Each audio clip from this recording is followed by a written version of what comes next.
और जैसा कि आप जानते हैं, कल भारत का बजट पेश होने वाला है और आज बजट की पूर्व संध्या पर हम आपको बजट की पूरी ABCD समझाएंगे सरल भाषा में।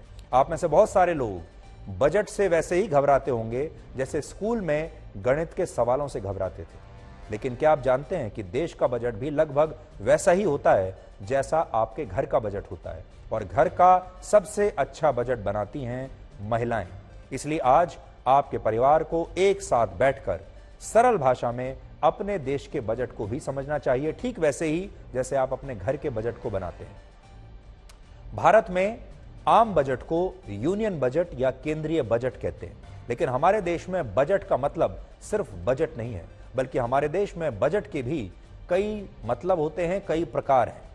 भारत में बजट चुनावी भी होता है, राजनीतिक भी होता है, कई बार ये सांप्रदायिक भी बन जाता है, कई बार इसे पूंजीपतियों का बजट बता दिया जाता है, कई बार इसे गरीबों का बजट बताया जाता है। इस तरह अलग अलग प्रकार के बजट में भारत का आम बजट कहीं खो जाता है। ज्यादातर जो सबसे बड़े आरोप लगते हैं बजट पर वो ये लगते हैं कि ये पूंजीपतियों का बजट है और ये चुनावी बजट है। गरीबों का बजट कभी कभार बनता है, लेकिन सबसे बड़ी बात यह है कि हमारे देश के गरीबों को बजट के बारे में ज्यादा जानकारी नहीं होती। बजट शब्द दुनिया को फ्रेंच भाषा से मिला है। फ्रेंच भाषा में एक शब्द इस्तेमाल होता है बूजे, यानी एक ऐसा थैला जो चमड़े से बना है। ब्रिटेन ने यह शब्द फ्रेंच भाषा से अपना लिया और भारत को यह शब्द ब्रिटेन की गुलामी के दौरान मिला। और यह बात हम इसलिए भी कह रहे हैं क्योंकि भारत के संविधान में बजट शब्द का उल्लेख कहीं भी नहीं किया गया है।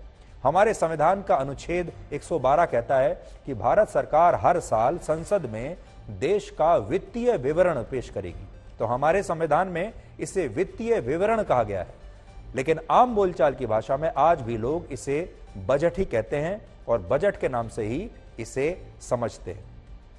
यह भी ब्रिटेन की गुलामी के दौरान शब्द हमें मिला है और आज तक हम इससे चिपके हुए हैं। बजट का मतलब होता है आय और व्यय का लेखा जोखा, यानी आपकी आमदनी और खर्चे का लेखा जोखा। आपकी आय कितनी है और आपका खर्चा कितना है, जब इसका हिसाब किताब लगाया जाता है उसी को बजट कहते हैं, जो आप अपने घर में हर महीने करते हैं। आप एक उदाहरण से समझिए।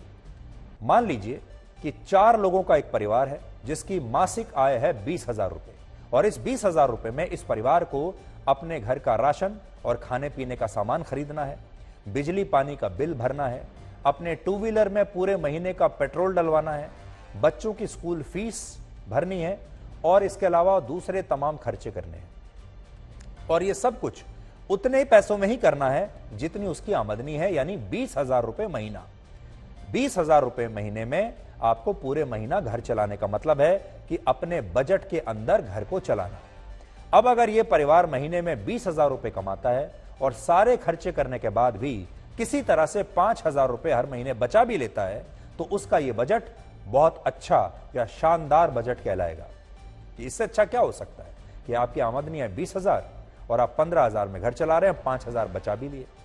लेकिन अगर आपका ये जो बजट है, आप 20,000 आपकी आमदनी है और 20,000 रुपए ही आपने खर्च भी कर दिए, तो इस बजट को आप औसत कहेंगे, ठीक ठाक budget. No profit no loss, जितना आपने कमाया उतना खर्च कर दिया।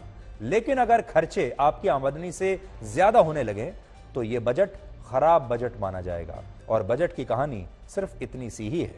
उदाहरण के लिए, भारत में आजादी के बाद से अब तक जितने भी बजट पेश हुए वो सारे बजट घाटे के बजट थे, यानी हर बजट में सरकार की आमदनी कम थी और सरकार जो देश को चलाने का खर्च कर रही थी वो ज्यादा था। आमदनी कम और खर्चा ज्यादा, आज तक हमारे हर बजट में यही हुआ है। हर बजट घाटे का बजट रहा है।